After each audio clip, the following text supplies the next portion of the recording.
Өнөөдөр хүүхдийн паркын аврагын хөдөлгөөний нээлттэй хэлэлцүүлэг ширүүхэн болж өнгөрлөө. 1960 онд хүүхэд залуучууд өөрсдийн хүч хөдөлмөрөөр талбайг цэвэрлэж паркын суурийг тавьж байсан ч одоо энэ тоглоомын газар бизнесийн хүрээнийхний онилсон байгуулж чаддаг юм а. Харин үндэсний соёл амралтын хүрээлэн Диснейленд болох галт цагаан бизнесмэнүүд өөрсдөө санал болголоо.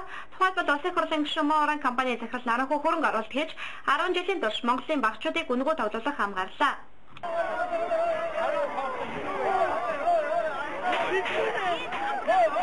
Өнгөрсөн хугацаанд хүүхдийн паркын газрыг онцлцоход тэнд нь бизнесээ цэцгэлүүлсэн гэх олон эрхмүүдийг хэвлэлээр цолсон бичсэн.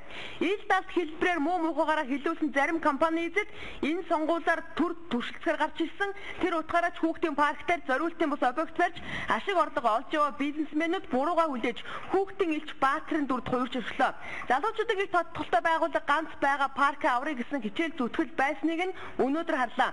Дуу хоолойгоо дөрвтөө хүрчихэж чадалгүй хэлсэн үг нь шийдвэр гаргах төвшөнд очдоггүй. Бизнесний бүлэглэлийн өмнө хүчин мөхөлдөг залуучуудын байгууллага дөрвтөөн хилцүүлэг зохион байгуулж түүндээ паркт газар эзэмшдэг бизнесмэнүүдийг бүгдийг нь шахуулж цуглуулсан.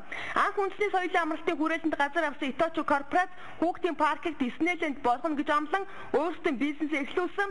Харин тэр амлалт салхинд хийвч 2 жилийн өмнө нийт талбай зөвхөн 20% нь тоглоом суурилж тоотой итгэн тоглоомондоо томгүй өндөр үн тогтоон хүүхдээс мөнгө олж эхэлсэн.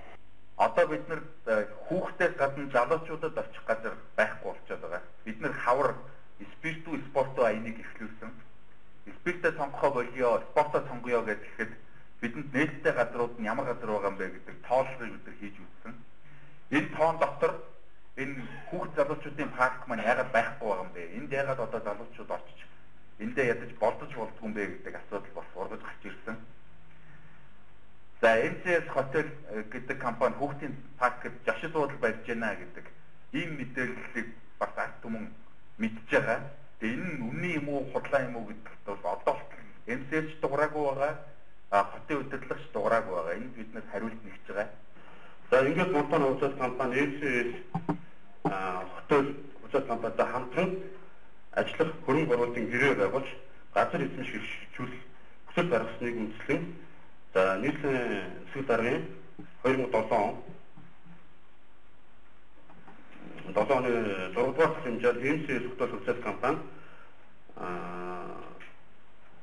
бүрдийн 900 м квадрат газрыг контор үйлчлэгээ зочд буудлын зорилтоор эзэмшүүлсэн байна. Харин газрыг нөхц нийслэлийн газрын албаныхаа онд амсан олон гай газар танилцуулж хэрхэн зөвшөөрөл олгосноо ч таг түг тайлбарлаа. Харин хин гэж засаг дарганаар өгсөн бай гэдэг нь урт нэрсэн жагсаалт үүсэх бололтой. Одоо хүүхдийн паркт MCS, Мон Уран Бод Групп, Монтоно, Сеул ресторан, Иточи зэрэг компаниуд газар эзэмшиж байна. Муур хулган байдлаар нэгнээ матаж шүүхтэлсэж байгаа газараа өргөсгөх гэж өнгөрсөн хугацаанд их л дайцсан. Хууль бусар газар авч өөрсдийн офис барьсан гэж Мон Уран Наранхуугээрээ цоллуулж дийлэх газрыг нь эзэмшиж хөрөнгө оруулалт хийсэн гэж Бод Групп дуурсагдаж нөгөө талд нь бас том газартаагаараа MCS компани цоллуулсан гэд Монголын толгой компаниуд одоо хилцэж хүүхэд залуучуудын паркийг хамтдаа аварч бизнесээ хийн Монголыг Диснейлендтэй болгох нь зөв гэдэг гарцыг улсын хурлын гишүүн Наранхуу тодорхойллоо. Хүүхдийн паркийн хөрөнгө оруулалтын асуудлыг өнөөдөр хүүхдийн парк төр нэг юм ажиглахад үнэхээр төлбөр мөнгө үнэтэй хэцүү нэг айлын хүүхд очиод 150 мянгаас 200 мянгаас төгрөгөөр тоглож байна. Энэ асуудлыг нэг тийш шийдэж болох юм боломж байна. Биднес хөрөнгө оруулалтын асуудлыг шийдээ 10 жил бүх монгол хүүхдүүдэд үн төлбөргүй тоглуулъя.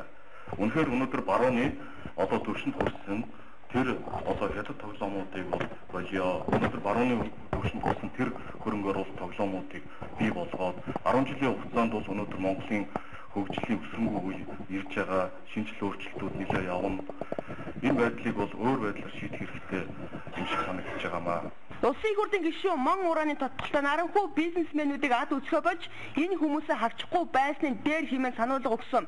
Монголын хөгжлийг нуруунд дээрээ өөрчилж энэ хүмүүст нүдэн хорсон байдлаар хардаг нь буруу жишг хэмээн хэлэх үгээ хэллээ. Харин өөрт нь паркинг газрыг бүгдийг нь шахуу өгчих юм бол паркийг парк шиг болгож 10 жилийн турш хүүхдүүдийг өнгөө тоглуулна гэдэг амлалт өгч аман дээрээ хүүхдийн баатар болон хуурч байна. 10 жил өнгөө тоглуулсныхаа хөлсөнд өөрийн бизнесээ паркинг газарт улам өргөжүүлэх нэг гарц байгаа юм байна. Эндээс соёмаа